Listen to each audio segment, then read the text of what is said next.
Hi there guys, it's episode 2 of the Kiwi in Ireland. Today I was hoping to show you a lovely little town called Cumber, but the weather has conspired against us, and so we thought up something different because most people around Cumber will probably be staying inside today because of the weather.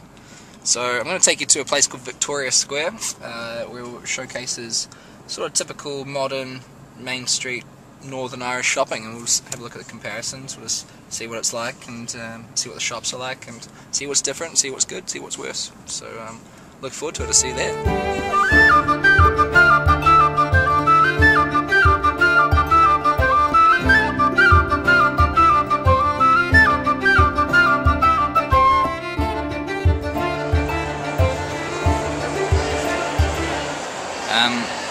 We are downstairs here at Victoria Square in Belfast, Northern Ireland, and one thing I've noticed immediately, which is different, is that we certainly don't queue to get in clothes stores.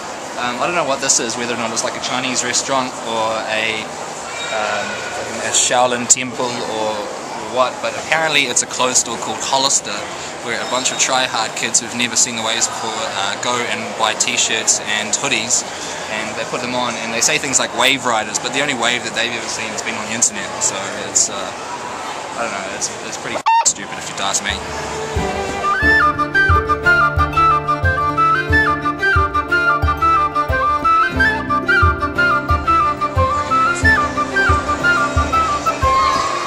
Standing up here on the second floor, the second floor of Victoria Square, and I've never seen a building as big in my life. This is ridiculous, but no, we certainly don't make them this big back home. You just got, like, you know, your normal jean store, your dairy store, and like just general clothes store, and that's it really. You don't have all these crazy ones like Hollister. This is level 1.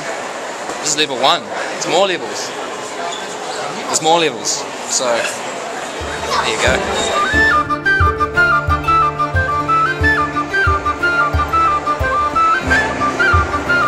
You want to climb that thing? Yeah. Alright, let's do it.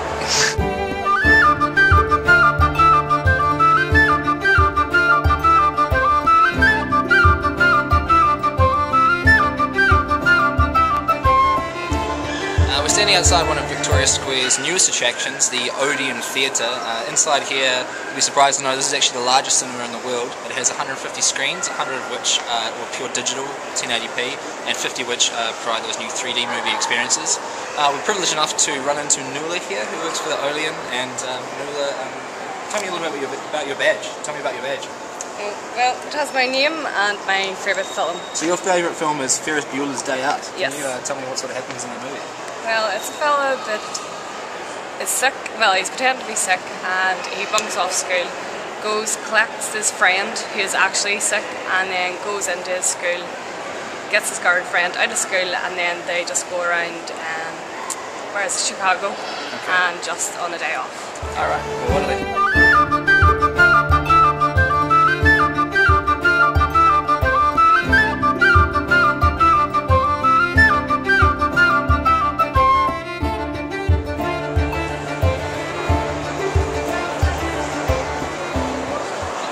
In the distance there, I'm not sure if you can see those, but the two cranes that are over there, they're called Samson and Goliath, and for some reason Northern Irish people seem to have a deep affiliation or love of giants, because they just sort of name everything after them. Like there's the Giants Causeway, there's the Belfast Giants, the ice hockey team, and now there's these giants over here. I mean, how many giants do there have to be before it starts becoming, you know, relative? That's what I want to ask. An interesting fact about these cranes is that no other building in Belfast is allowed to be taller than the bottom metal strap there at the bottom there. See, just underneath the H and the W, no Belfast building is allowed to be taller than that. So there you go, interesting piece of history there for Belfast City Centre. That one's taller? Nah, it's just because it's closer. Looks taller. It's not.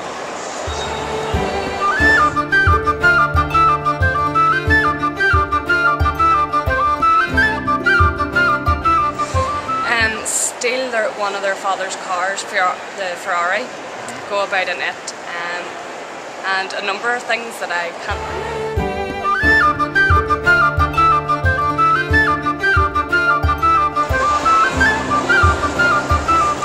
One thing we don't have back in New Zealand, well at least not where I'm from, is Apple stores. So obviously these are quite a popular destination for people who are into technology and that. But one thing that you might not know about this Apple store is that it's just been announced that this is where they will release the first batches of the iPhone 5s when they're coming out next month.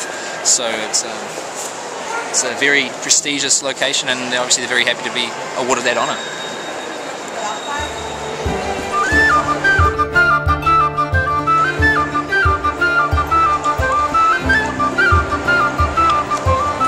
Over the distance there is the Albert clock. Now the Albert clock is peculiar, and I'm not sure if you can see from the camera, but it's actually on a 4-degree lean.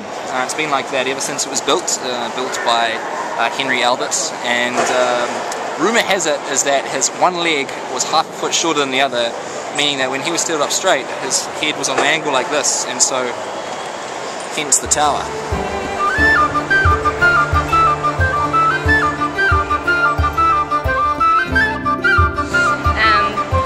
Bring back the Ferrari to the dad's house, and they're trying to get the mileage back, and instead of owning up to it, they end up, the Ferrari goes out the back window and down a cliff, and the fella's dad's car is gone. So this sounds like quite an alternative kind of movie. Why is it your favourite movie? Because it makes me laugh. Yeah? And how many times would you say that you watch it? Well, I have it at home, so probably once a year or something. It's an old film, it's an 80s film, so. Right, sure. Cool. Alright, well, thanks very much for your time. There you go, another rich piece of history for this lovely area in Belfast.